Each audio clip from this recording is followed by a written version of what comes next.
नमस्कार दोस्तों हम इस बारे में बात शुरू करें उसके पहले आप मेरी चैनल को लाइक करें, शेयर करें और सब्सक्राइब करें ताकि आपको इसी तरह की और भी जानकारियाँ मिलती रहें और आप उसका फ़ायदा उठाते रहें। और शेयर करेंगे तो दूसरों को भी उसका फ़ायदा होगा, जिसकी दुआएं आपको मिलेंगी और आपकी प्रॉब्लम और जल्दी सॉल्व हो जाएगी। जो भी प्रॉब्लम अभी अपन सुनने जा रहे हैं या है नहीं, या किसी को सलाह भी देना चाहते हैं, तो वो और भी जल्दी आपकी प्रॉब्लम सॉल्व हो जाएगी।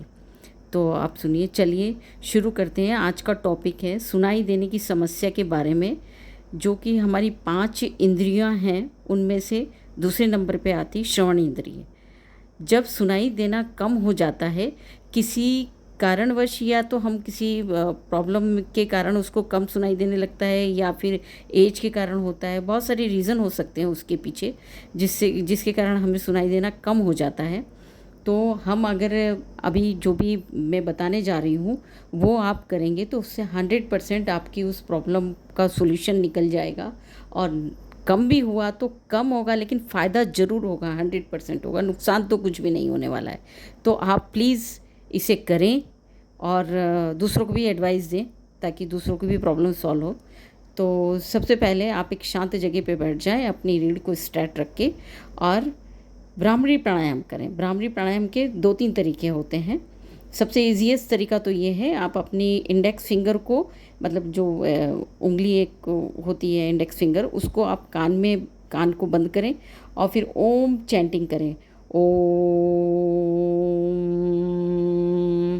मतलब मुंह खोल के आप जैसे थोड़ी देर बोलें, उसके बाद में ज़्यादा टाइम बंद करके बोलें तो जो उसका भंवरे जैसी गुंजन होगी वो मस्तिष्क में और कान में गूंजेगी।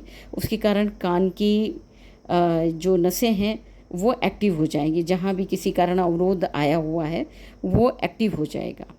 दूसरा है एक, जिसमें अंगूठे से कान बंद करते हैं और चारों उंगलियों को फेस के ऊपर अलग अलग प्लेस पे रखते हैं। मैंने फ़ोटो डाला हुआ है, आखिरी में उससे दिख जाएगा आपको। और उसके बाद भंवरे जैसी गुंजन की आवाज़ करें तो भी वो खुलता है।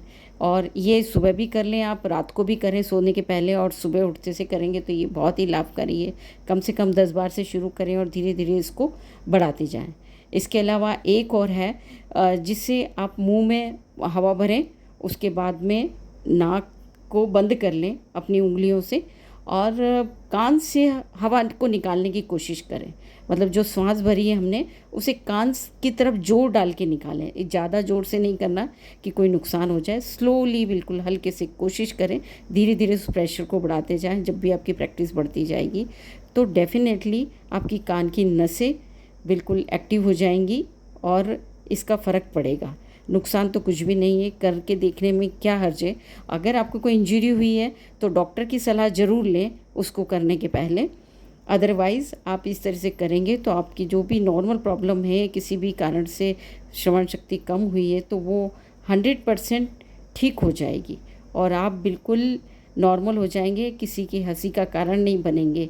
कोई प्रॉब्लम नहीं आएगी लाइफ में कि किसी कम सुनाई दिया तो हमने कोई बात नहीं सुनी तो हमारा कोई नुकसान हो गया, या कोई काम हम नहीं कर पा रहे हैं क्योंकि हमें सुनाई प्रॉपर नहीं देता है।